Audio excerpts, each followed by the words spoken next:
सतनाम देखो। जोहार सत श्री अकाल। वाहेगुरु जी का खालसा वाहेगुरु जी के फतेह। वैसे आप मानवता चैनल देख सुन रहे हैं सभी दर्शकों का बहुत बहुत स्वागत। सबसे पहले वैसे आप मानवता चैनल पर गुरु पर्व माह की बहुत बहुत बधाई और गुरु पर्व की भी बहुत बहुत बधाई।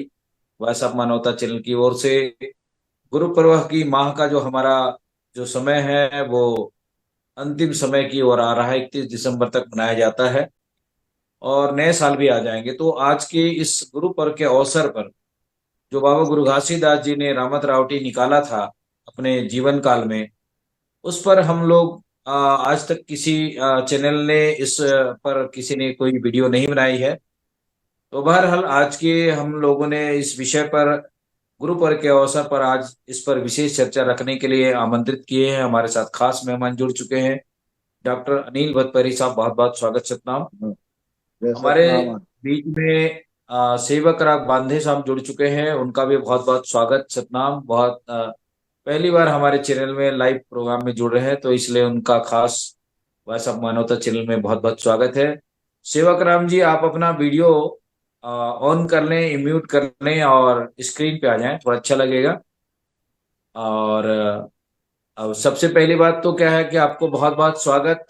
वॉइस ऑफ मानवता चैनल के अमेरिका के स्टूडियो से हम सब लाइव जुड़ रहे हैं।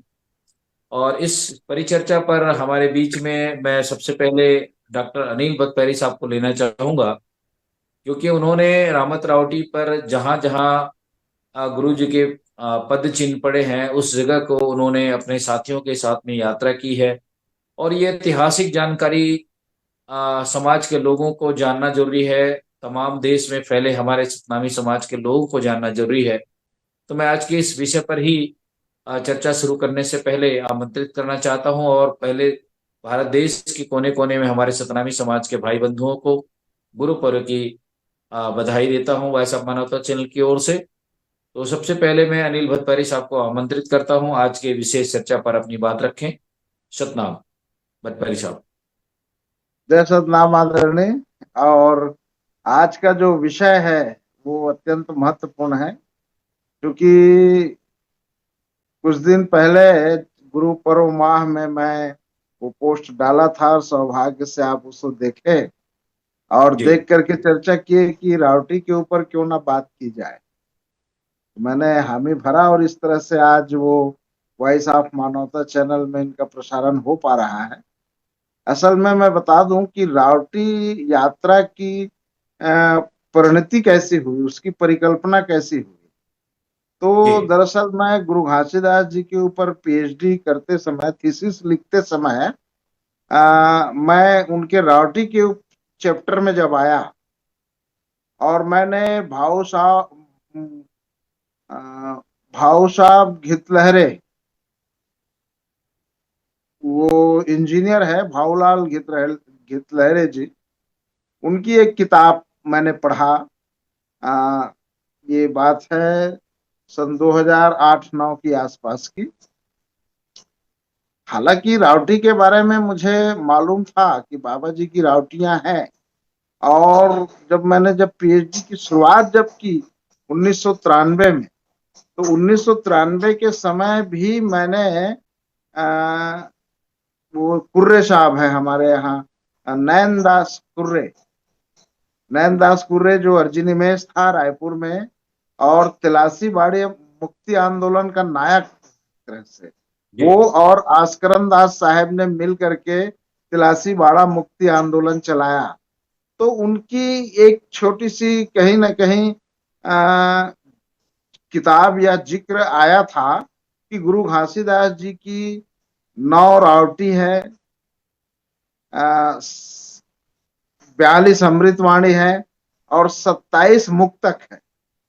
ये मैंने सुना था, तो वो मेरे दिमाग में था, जहन में था। तो 42 अमृतवाणी, सप्त सिद्धांत, 9 रावटी, इनके बारे में तो पता चल गया, लेकिन 27 मुक्तक की वास्तविक जानकारी आज पर्यंत नहीं मिली है। और मैंने बहुत कोशिश किया खोजने का, लेकिन वो 27 मुक्तक अभी तक अप्राप्त है। बहरहाल हम जब आए, जब थीसिस करते समय, तो भाऊलाल घितलहरे जी की जो किताब है उसमें अमृतवाणी का विशद वर्णन है। ये भाग एक और भाग दो, दो भाग में वर्णित है उन्होंने। तो उनकी अमृत वाणियां जो निकली है, गुरु घासीदास जी की 42 अमृत वाणी, ये रावटियों के दरमियान निकली। विभिन्न जगह में जब उपदेश करने गए तो कहीं ना कहीं प्रसंग के अनुरूप उनके मुंह से वाणियां निकली। उन्हीं वाणियों का संकलन करके उनका विशद वर्णन किया गया है। पेशे से इंजीनियर है वो। अब वो शायद दुनिया में है या नहीं, ये मैं नहीं कह सकता, लेकिन बहुत पुरानी किताब है वो। तो वो जिक्र मैंने देखा। तो जब थीसिस लिखते समय जब हमने शुरू किया रावटियों का, तो मन में एक आकांक्षा जागी कि कभी न कभी इन जगहों की यात्रा करेंगे। और अपने स्तर पे कुछ जगहों का यात्रा मैंने उस समय किया भी। अब बात आई सन 2013 की, जब मैं रायपुर शिफ्ट हुआ, प्रगतिशील के संस्थान से जुड़ा और मुझे साहित्य प्रकोष्ठ की जिम्मेदारी दी गई। जब हम लोग महीना महीना साहित्यकारों का सम्मेलन किया करते थे, आदरणीय LL कोसले साहब अध्यक्ष होते थे, SR बांधे जी अभी है हमारे बीच, अभी आएंगे सामने, वो महासचिव हुआ करते थे। इन लोगों के दोनों के मार्गनिर्देशन में प्रगतिशील अस्तित्व में आई और एक तरह से अनेक तरह के रचनात्मक कार्य शुरू हुआ। तो जब हम लोग साहित्यकार सम्मेलन करते थे बीच बीच में, तो रावटियों के बारे में जब जिक्र हुआ, तो शंकरलाल टोडर जी उस समय साहित्य प्रकोष्ठ के अध्यक्ष थे। एक बार बात ही बात में मैंने उनसे जिक्र किया कि यात्रा करना है सर, कह के हाँ हाँ क्यों नहीं। वो उस उम्र में बहुत उत्साहित हुए। वो बोले कि एक मेटाडोर रखो, मेटाडोर में बाबा जी का फोटो लगाएंगे और उसमें नीचे में बैठने के लिए पंथी दल भी रखेंगे, भोजन पकाने वाले भी रखेंगे। वो मतलब परिकल्पना उनकी आकार लेने लग गई कि एक जुलूस जैसा होगा और उसमें सारे लोग निकलेंगे, ऐसा टाइप के 30 40 50 लोगों का कारवा होगा। अब वो बड़ी चीज है, इतने इंतजाम कैसे करें। वो निकलते गया, साल बीत गई, लेकिन अंततः 13 में प्रगतिशील की गठन हुई, साहित्य प्रकोष्ठ में आया। 13 के बाद 14 15 में ये बातें आई, 16 में परिकल्पना हुआ, 17 में वो विचार जम नहीं पाए और अंततः 18 में, सन 2018 में रावटी यात्रा के लिए 7 सदस्यों का नाम चयन हुआ। और 2 चरण में, चूंकि इतनी लंबी यात्रा है, छत्तीसगढ़ की कोने कोने में 9 जगह जाना है और सब हम लोग वर्किंग मैन थे, छुट्टियां नहीं थी, तो 2 चरण में यात्रा संपन्न हुई, एक 4 दिन का और एक 3 दिन का। 7 दिन का टाइम लगा है इन रावटियों में भ्रमण करने के लिए। तो अभी SR बांधे साहब जो है उप सचिव छत्तीसगढ़ शासन के रहे हैं, बहुत ही प्रशासनिक अनुभवी, और SDM भी कई जगह रहे हैं सर। तो पदेन अपर कलेक्टर हैं। तो वो उन्होंने अपने नेतृत्व में हम सब लोगों की एक दल बनी और उनके नेतृत्व में हम लोग यात्रा आरंभ की। और ये न्यू राजेंद्र नगर सतनाम भवन के ठीक सामने जैत खाम की पूजा करके, तब प्रबुद्ध लोग, काफी लोग एकत्र हो गए थे। हम लोग को झंडा दिखाए गए, जैत खाम की श्वेत ध्वज है, उनको दिखा करके रवाना की गई। 9 जगह के लिए हम लोग 9 ध्वज रखे थे और जहां जहां गए एक एक ध्वज वहां समर्पित करके आए। ये बहुत ही महत्वपूर्ण और अपने आप में ऐतिहासिक और युगांतकारी घटना घटी। और उसके बाद में रावटी यात्रा में जब हम लोग गए, तो जगह जगह हम लोग की स्वागत होने लगा। सबसे पहले हम लोग जब रायपुर से निकले, पहला रावटी चिरई पदर की ओर, तो हम लोग के भव्य स्वागत हुआ धमतरी शहर। धमतरी शहर के सतनामी समाज एकत्र हो गए, हम लोग को फूल माला, ऐसे लगने लगा हम लोगों को कि हम लोग कोई VIP है या हम लोग कोई महत्वपूर्ण व्यक्ति हैं। तो इस तरह से लोगों की एक तरह से स्वागत सत्कार का एक जुनून शुरू हो गया। हम लोग के मन में भी बाबा जी की उन जगहों पे जाने का सौभाग्य मिला। वहां वहां जब गए तो पहले पहला रावटी जो है चिरई पदर हुआ, तो चिरई पदर में हम लोग शाम को पहुंचे, शाम शाम हो गया था। लक्ष्य ये बनाए थे कि हम लोग रुकेंगे कहीं ना कहीं कह के। लेकिन जगदलपुर हाल्ट था हम लोग का प्लान के हिसाब से। तो चिरई पदर से गए तो शाम शाम हो गया था।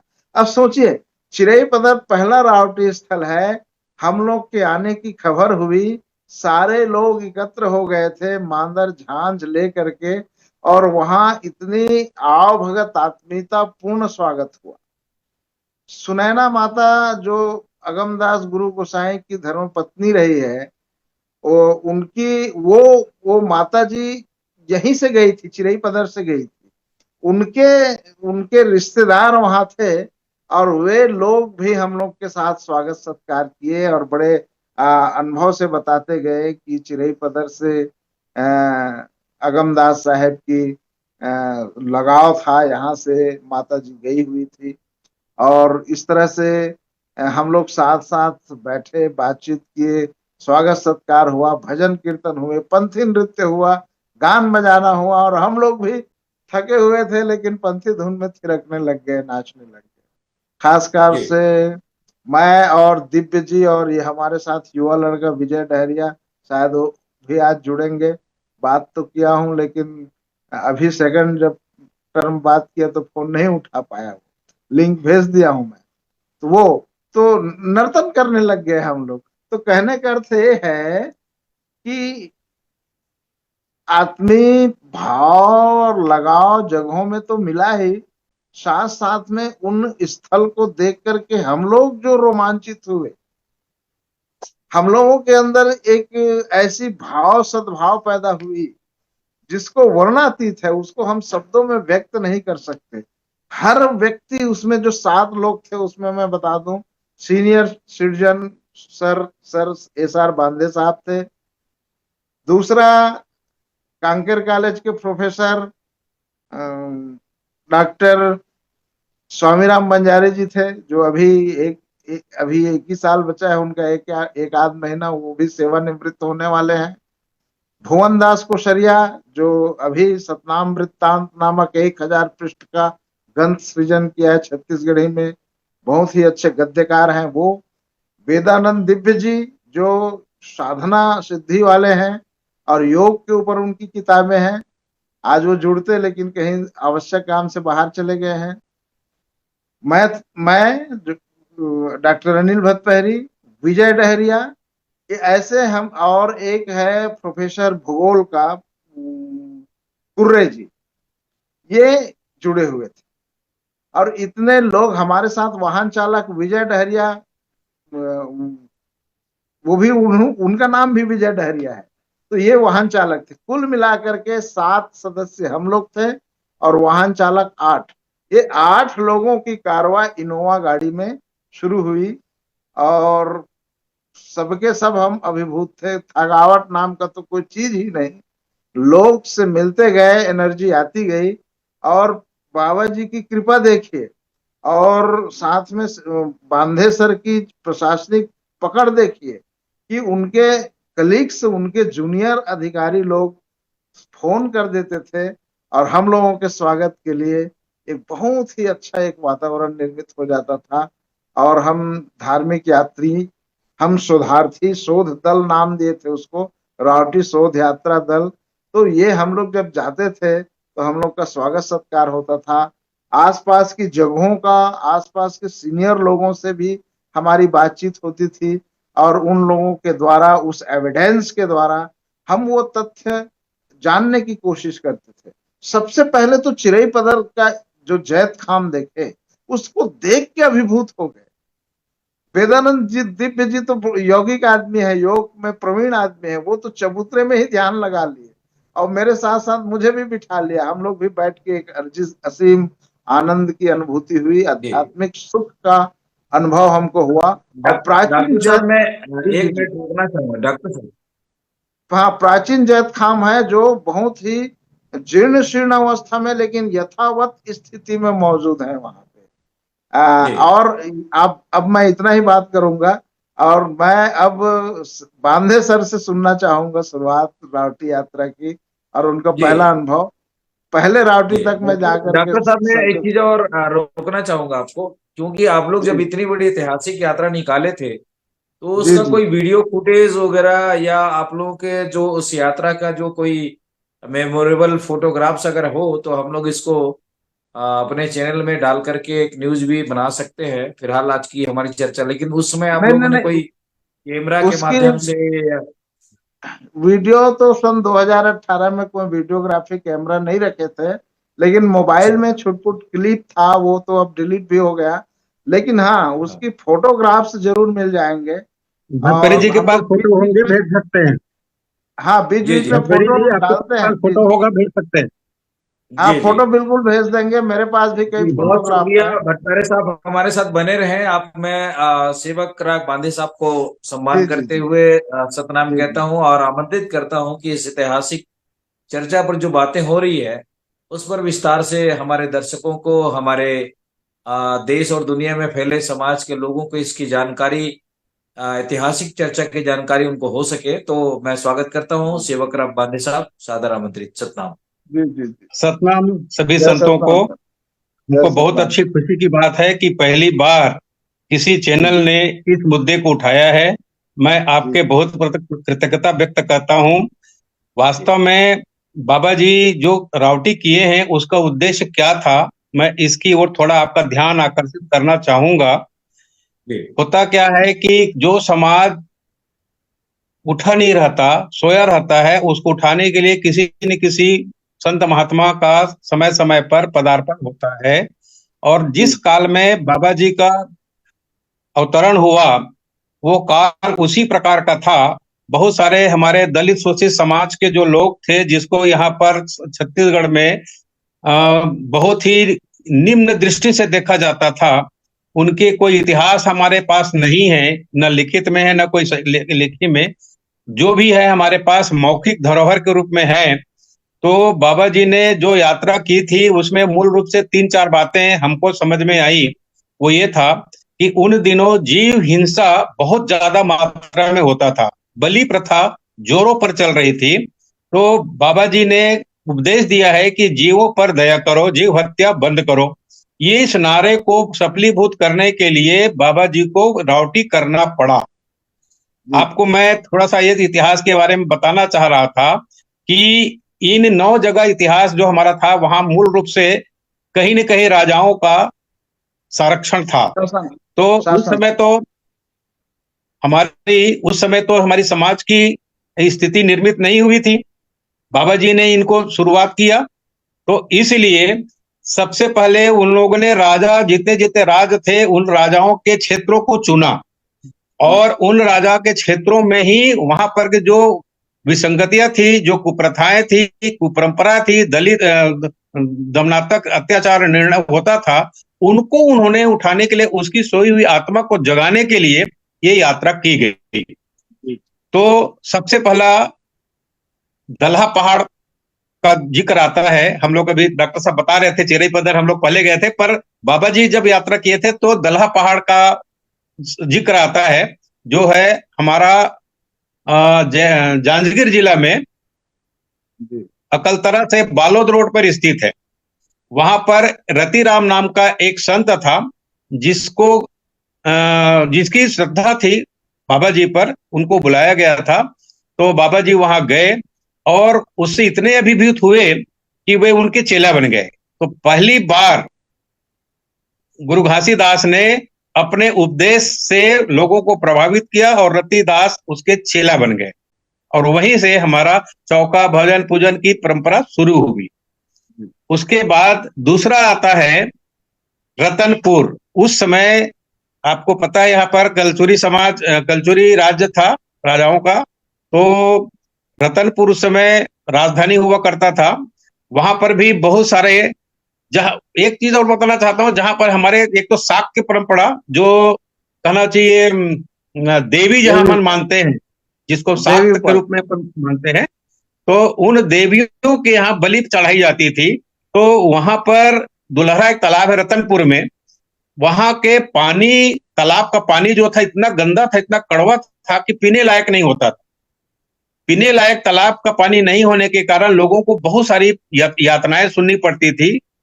तो उनको उनको मुक्ति दिलाने के लिए लोगों ने अपील किया बाबा जी से निवेदन किया कि हम लोग इस प्रकार के त्रस्त हैं, दुखी हैं, तो हमारे दुख को दूर किया जाए।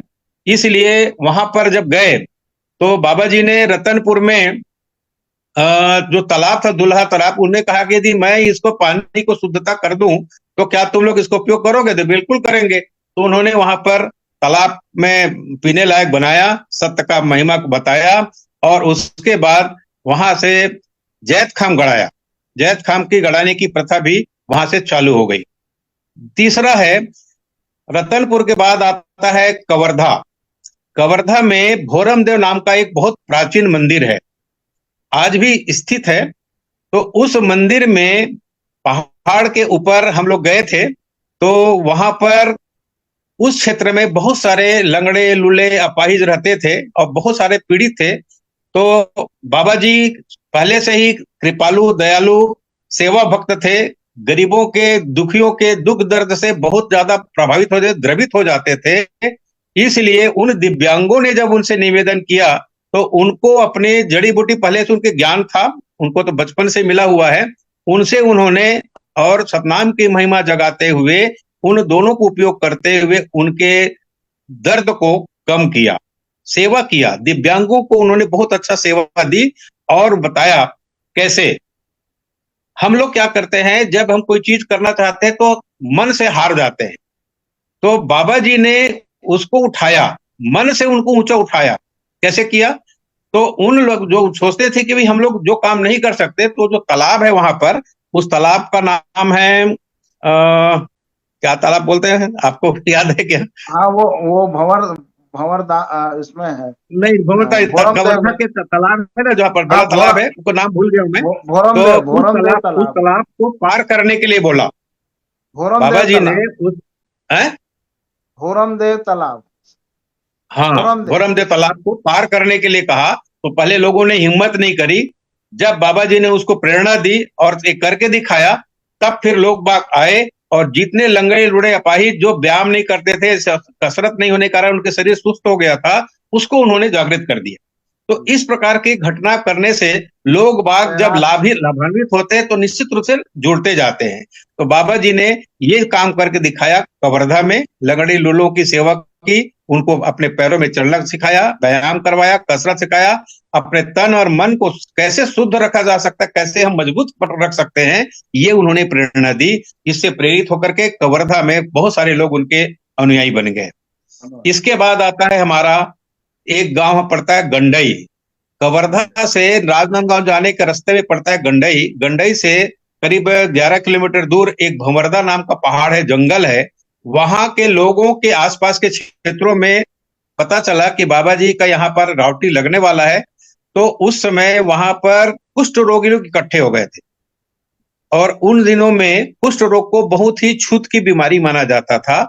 जिस परिवार में यदि कुष्ठ रोग हो जाता था, उस बच्चे को, उस घर के लोगों को, सियानों को घर से बाहर निकाल देते थे और अलग से रखना पड़ता था।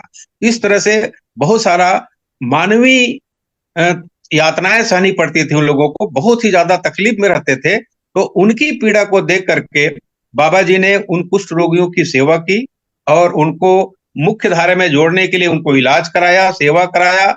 एक कीड़ा होता है, उस कीड़े का नाम उन्होंने भंवर रखा। उनको कहा कि तुम लोग यहाँ से निकलो, मधुमक्खी के रूप में जाकर के भंवरदा पहाड़ में इकट्ठे हो जाओ। तो उस अपने बल से, अपने सतनाम के प्रभाव से उन्होंने उन कीड़ों को, कुष्ठ रोगियों के कीड़ों को निकाल करके उनको जंगल में भेज दिया और उनके रोगियों को ठीक कर दिया।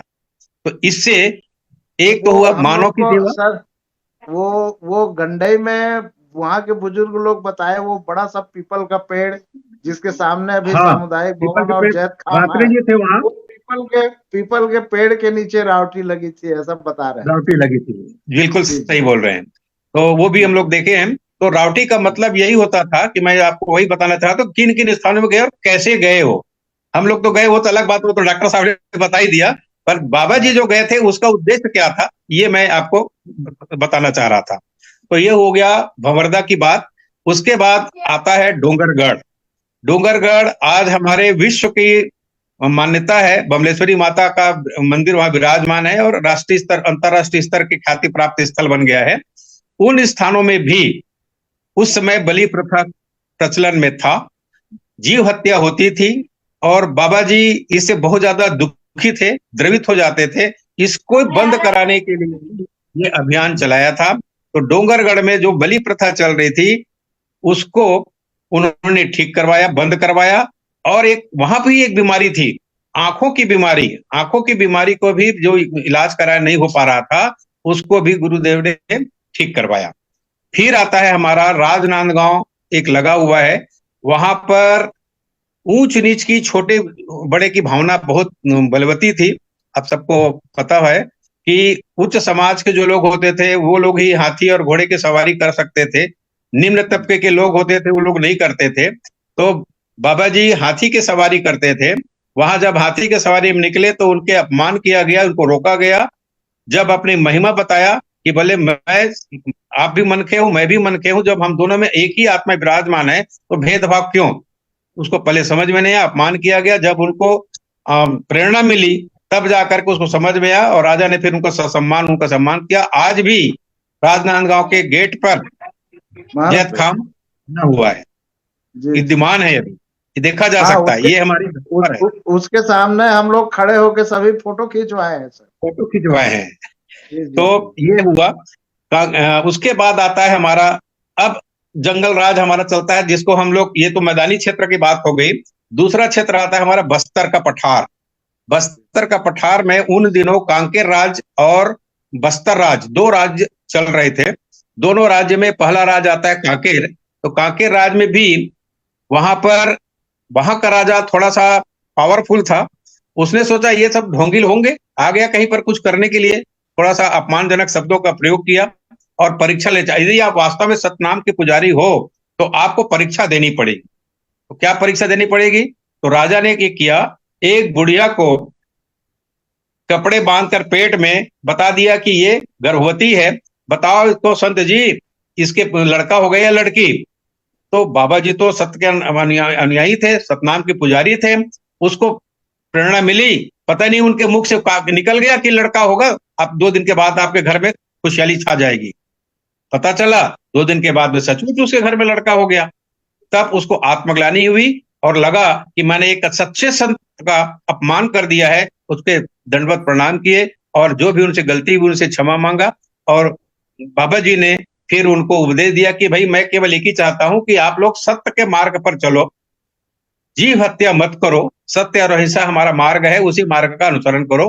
तो उसको इस प्रकार से, राजाओं के जब तक के प्रेरणा नहीं मिलती थी, राजाज्ञा नहीं होता था, तब तक लोग नहीं जुड़ पाते थे। तो जब राजा ही सरेंडर हो गए तो निश्चित रूप से उनकी प्रजा भी हमारे गुरुदेव के शरण में आ जाते हैं। तो इसलिए बाबा जी का काम आगे बढ़ता गया।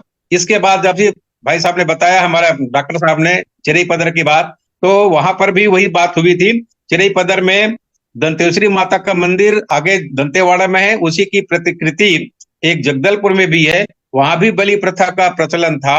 तो उसको भी बलि प्रथा को बंद कराने के लिए राजा से दिया संदेश दिया और उसने बलि प्रथा को बंद करवाया। उसके बाद एक आता है पाना बरस, राजनांद जिले में मानपुर मोहल्ला क्षेत्र है। उस क्षेत्र में पाना बरस नाम का एक गांव है, जंगल है, जंगल का पूरा भूभाग है, जहां से कहना चाहिए हमारा शिवनाथ नदी का उद्गम करीब वहीं से हुआ है। ऐसे स्थान पर जाकर के बाबा जी ने वहां पर भी इन स्थलों को बताया। जैत खाम आज गड़ गया है। अभी मेरे को कल परसों पता चला है कि जिन स्थानों पर हम लोगों ने गया था वहां पर जल स्रोत तो दिख रहा था, वहां दिख रहा था। जिन स्थानों पर यदि संत महात्माओं के चरण पड़ते हैं वो भूमि पवित्र हो जाती, उसकी अलग ही महिमा होती है। हमको कितनी सुकून और शांति मिलती है वो जाने से पता चलता है। तो ऐसे स्थानों को हम चाहते हैं, हमारी एक आपसे अपील है, 2022 में वहां स्थापित होगा सर, और उसके उद्घाटन के आमंत्रण मिलेंगे। तो जी जी, माधे सर की बात को पूरी हो जाने दे, उसके बाद में फिर हम आपके पास फिर लौटेंगे। हाँ जी जी, वो एक बताया मैं। तो क्या है कि वहां पर बलि प्रथा के बंद कराने के लिए वहां पर पूरा हुआ और राजा लोग मान भी गए, गुरुदेव का सम्मान किए। और बाबा जी के जो रावटी यात्रा का जो मूल उद्देश्य था, मैं समझता हूं कि वो जो सतनाम आंदोलन जो चला 1820 से लेकर 1830 के बीच में, इस बीच में बहुत ही कारगर साबित रहा है। तो अपन ये कह सकते हैं कि मानवता को बचाने के लिए, मानव धर्म को ही मूल धर्म मानते हुए उसने मानवता की सेवा के लिए जो कदम उठाया है वो बहुत ही प्रशंसनीय और स्तुति रहा है। आज भी वो उतना ही प्रासंगिक है जितना उस समय था। मेरा आपसे इस माध्यम से मैं एक और अपील करना चाहूंगा कि शासन प्रशासन और हमारी जनता जनार्दन जिन जिन स्थानों पर गुरु बाबा जी के चरण चिन्ह बने हैं, गए हैं, उन स्थानों का संरक्षण और संवर्धन करने की दिशा में काम होना चाहिए। हमारे डॉक्टर साहब का एक और सुझाव आया था कि इन स्थलों पर तीर्थ के रूप में अलग अलग स्थानों पर तीर्थ स्थल बनाया जाए और वहां पर मेला बनाना शुरू कराना प्रारंभ किया जाए। तो वो भी एक अच्छा सुझाव है कि लोगों को आने जाना जब शुरू होगा तब उनकी महत्व को समझ पाएंगे। तो ये छोटी छोटी बातें बहुत अच्छी थी।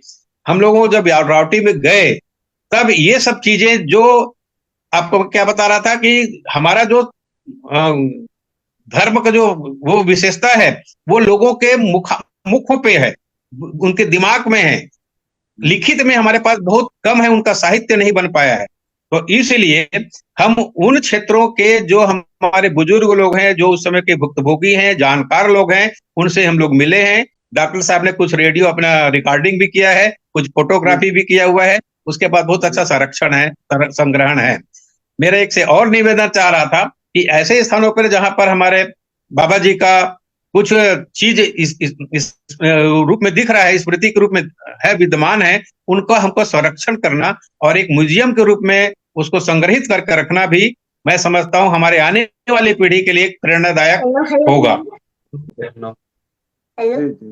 तो मैं थोड़ा सी ये बात बताना चाह रहा था जी। धन्यवाद जी, बहुत शुक्रिया माधे सर, आपने एक ऐतिहासिक जानकारी हमारे लोगों तक, एक दुर्लभ जानकारी आपने शेयर किया है। मुझे लगता है आज की हमारे जो ऐतिहासिक परिचर्चा है इसको लोगों के लिए काफी लाभप्रद होगा। मैं विजय कुमार डहरिया जी से मैं चाहूंगा कि आप भी अपने कुछ विचार आज के इस मंच पर साझी कर सकते हैं। गुरु पर्व के अवसर पर रामत रावटी गुरु जी के जो पदचिन्ह पड़े हैं उस पर काफी विस्तार से बांधे सर ने जानकारी दी है। मैं चाहूंगा कि चूंकि उसमें यात्रा में शायद आप भी शामिल थे, तो कुछ भी कोई भी जानकारी आपके पास हो तो वो आप शेयर कर सकते हैं आज के इस प्रोग्राम के माध्यम से। विजय कुमार डहरिया जी। जी सर, सबको साहेब सतनाम सर, प्रणाम। सतनाम सर, मुझे 2018 में सम्माननीय अभी हमारे मुखिया मार्गदर्शक अभी बांधे साहब के नेतृत्व में और डॉक्टर अनिल भतभरे जी के नेतृत्व में अभी जो भी संबंधित वर्णित जो बांधे साहब ने जो जगहें बताएं तीर्थ धाम के रूप में हम लोग रावटी के माध्यम से जाने का मुझे सौभाग्य मिला और उस बात को शेयर करने के लिए यहाँ पर एक मंच दिए, इसके लिए सबसे पहले तो मैं बहुत बहुत धन्यवाद ज्ञापित करूंगा साहब। और इस बारे में मैं इतना ही कहूंगा कि जो अभी हमारे बांधे साहब इस टीम में जुड़े हुए हैं, डॉक्टर साहब जुड़े हुए हैं, उन लोग के साथ मुझे जाके निश्चित तौर से मैं उस बातों में पूर्णतः सहमति और निवेदन भी करूंगा कि जब भी ऐसा कुछ प्लेटफॉर्म होता है, इस जगह को चिन्हांकित किया जा चुका है, इसको तीर्थ धाम के रूप में बनाया जाए और बनाया जाए कि लोगों को और बाबा जी के जो संदेश जो अलग अलग जगहों में अलग अलग बातों के लिए ख्याति प्राप्त है, उस जगह में चिन्हांकित कर उसको आगे बढ़ाया जाए, इस दिशा में काम किया जाए यदि संभव है। तो इतना ही कहूंगा सर। बाकी जो बातें विस्तार से डॉक्टर साहब ने और हमारे सम्मानीय हमारे मुखिया हमारे मार्गदर्शक बांधे साहब ने जो बताया वो निश्चित तौर से एक बहुत ही सराहनीय है सर। उन बातों में आगे के लिए भी अमल किया जाए, ऐसा निवेदन सहित मैं अपने बातों को यहीं पे विराम करूंगा सर। सबको साहब जी, बहुत शुक्रिया विजय कुमार डहरिया जी। मैं फिर से अनिल भट्टपैरी साहब के पास लौटना चाहूंगा। भट्टपैरी साहब, मैं चाहूंगा कि कुछ बातें और छूट गई हो वो आप शेयर कर सकते हैं। हमारा कार्यक्रम का समय भी हो चुका है, तो मैं चाहूंगा कि इस पर हम आने वाले समय में फिर से विस्तार से बातें करेंगे और भी आपके तमाम जो साथी थे 7 लोग उनको भी हम आमंत्रित करेंगे तो मैं चाहूंगा पटवारी साहब की कम शब्दों में सारांश में आज की इस रामट राउटी के संदर्भ में जो विस्तार से बातें हुई है, तो मैं चाहूंगा फिर से दोबारा अपनी बात रखें सतनाम। जी। गुरु घासीदास जी का रावटी यात्रा जो है वो नौ स्थल एक तरह से सतनाम शक्ति केंद्र के रूप में आने वाले समय में ये स्थापित होंगे, और असल में यही शक्ति केंद्र है। रावटी का आशय क्या है कि बाबा जी जहाँ उनके पड़ाव रुकते थे, उनके साथ साधु संतों का, अनुयायियों का एक रेला होते थे, और एक जगह रह के वो कम से कम 6 दिन 7 दिन 5 दिन रुकते थे, वो रावटी कहलाया। और रामत वह है जो एक रात्रि विश्राम किए और दूसरे दिन दूसरे गांव में चले गए, वो रामत कहलाया। दोनों मिलाकर के रामत और रावटी ये शब्द आया। रामत और रावटी में गुरु लोग सतनाम पंथ की सिद्धांत और उनकी विशेषताओं का प्रचार प्रसार करते थे। और जैसा कि अभी बात हुई कि शाक्त मत था छत्तीसगढ़ में, और शाक्त मत होने के कारण यहाँ पंचमकार की साधना होती थी। मांस मध्य मैथुन मुद्रा इस तरह की प्रवृत्तियां थी। तंत्र मंत्र का बोलबाला था। बैगा और टोनिनो की आतंक मची हुई थी, और प्रजा इस अंधविश्वास में जकड़ा हुआ था। गुरु घासीदास जी को भी आत्मज्ञान मिली तो चंद्रहासनी में एक राजा जो है जगन्नाथपुरी की यात्रा से वापस आ रहे थे, तो जगन्नाथियों के साथ में वह शामिल था, और जगन्नाथ की वापसी यात्रा में देखा उन्होंने कि चंद्रहासनी में एक 6 दाता पाड़ा का बलि दिया जा रहा है राजा के द्वारा, और सारे लोग जय जयकार कर रहे हैं। फिर उसके मांस भक्षण किए, मदिरा पान किए, तो वो उनके मन में लगा कि ये कोई धर्म तो नहीं है ना, एक पाषाण प्रतिमा के समक्ष बलि दे दी जाए और छक करके मदिरा पान करे, खान करे, ये तो नहीं हो सकता धर्म। फिर उनके मन में पुण्य के पुनवास में सतनाम उचारे लहुटत देखे चंद्रहासनी में जीव हिंसा गाड़ा गाड़ा, गुरु के मन भी रंगे पुण्य के पुनवास में सतनाम उचारे, ये काव्य आता है, गीत आता है। इसके बाद वो सतनाम उचारते हुए साधना के लिए चले गए। बाद में जब आत्मज्ञान मिला तो उन्होंने शाक्त मत के चारों पीठ, छत्तीसगढ़ में 4 पीठ है देवी स्थल, चंद्रहासनी, उसके बाद में डोंगरगढ़ की बमलेश्वरी, रतनपुर महामाया, और उसके बाद में दंतेश्वरी जगदलपुर की। ये चारों कोने, चारों दिशाओं में, उत्तर दक्षिण पूर्व पश्चिम, इन्हीं क्षेत्रों में बाबा जी की यात्रा हुई। और वो है यात्रा जो है समाज सुधार, खास तौर से पंचमकार की साधना से विकृत पाखंड था उनको दूर करना, और उनके जगह सात्विक पूजा अर्चना आरंभ करवाना, लोगों में धर्म के प्रति आस्था जागृत कराना, ये काम था। और बाबा जी की विचार सर्वथा नवीन थे, तो उनके बातों को लोग एक्सेप्ट करते गए, और एक तरह से ये जो नौ रावटी स्थल पड़ी वो एक तरह से दीक्षा भूमि हुई, सतनाम पंथ की दीक्षा दी गई वहां। और इस तरह से उन क्षेत्रों में सतनामियों की अनुयायी, आप चिरई पदर में जाइए, चिरई पदर सुदूर जंगल में है, लेकिन 18 से 20 गांव आसपास ऐसे हैं जहां सतनामी लोग निवास करते हैं। तो 18-20 गांव के लोग सतनामी कैसे हो गए जंगल के अंदर? बाकी हम देखते हैं कांकेर के आसपास तो सतनामी नहीं है, लेकिन कांकेर और जगदलपुर के बीच में जो चिरई पदर नामक गांव है, बस्तनार के आसपास, वहां 17-18 गांव में सतनामियों की बसाहट, और पुराने समय की बसाहट है। अभी नौकरी पा करके वहां सेटल्ड हुए हैं, ऐसा नहीं है। तो उधर के जो लोग हैं वो अपने आप को सतनामी घोषित किए, इसलिए उधर लोग हैं। वैसे ही पाना बरस में हम आते हैं तो उसके आसपास सतनामी लोग मिलते हैं। तो कहने का अर्थ ये है कि बाबा जी जहां जहां यात्राएं की, जहां जहां रावटियां की, और रावटी के आसपास के लोग स्वयं अपना मत परिवर्तित किए और सतनाम पंथ में दीक्षा लिए। तो इस तरह से हम देखें कि गुरु घासीदास जी की 9 रावटी स्थल है। हम इस क्रम में गिने जगदलपुर की तरफ से, तो सबसे पहले चिरई पदर, चिरईपदर के बाद चिंतालंका, दंतेवाड़ा, जहां बाबा जी को खुद बलि चढ़ा दिए थे राजा के द्वारा, ऐसा कथाओं में आता है, प्रसंगों में आता है। और राजा और देवी प्रतिमा के समक्ष आदमी भय से मर जाते थे, डर से मर जाते थे कि भक्त ले लेगा कह के। लेकिन बाबा जी जानते थे वो भक्त कहाँ लेगी, और वो योग साधना भी जानते थे, सांस रोकने की कला मालूम था, और गुफा में उसको ऐसे ढाक दिए माता तो सांस दंतेश्वरी बचा ने करके। माता जी जी। माता दंतेश्वरी ने श्राप दिया उस राजा को कि आपने संत को पकड़ के रखा है तो हाँ, आपका वंश स्वप्न का दिया, नाश हो श्राप जाएगा। दिया। तो एक कथा आती है कि उनके पुत्र को सर्पदंश से मृत्यु हुई, तो बाबा जी ने उसको उपचार किया, और उपचार करके उनका पुनः इलाज किए, तो वो शरणागत हुए बाबा जी का। और गुरु घासीदास फिर चिंता लंका वही समीप है, वहां चिंता लंका में जैत खाम स्थापित है, दंतेवाड़ा में नहीं है। तो हम लोग दंतेवाड़ा में एक संत जी थे हमारे, उनको हम लोग ध्वज समर्पित किए कि आने वाले समय में दंतेवाड़ा में एक स्मारक होनी चाहिए। चिंता लंका में बन गया है। गिदम तो के पास, इस तरह, हाँ गिदम के पास है चिंतलनाथ। हाँ, गिदम के चिंतलंका पास गिदम चिंता के लंका है, और वहां जी। सतनामियों की बसाहट भी है। तो हम लोग एक ध्वज वहां समर्पित किए, और उसके बाद में पाना परस आए। गढ़िया पहाड़ तो कांकेर में है, कांकेर में सतनामी लोग बसे हुए हैं, बड़ा भव्य भवन बन गया है, जोड़ा जैत खाम है, हम लोग फोटो खिंचाए, स्वागत सत्कार हुआ। उसके बाद हम लोग जब पाना बरस गए तो वहां राजा जी के यहाँ गए।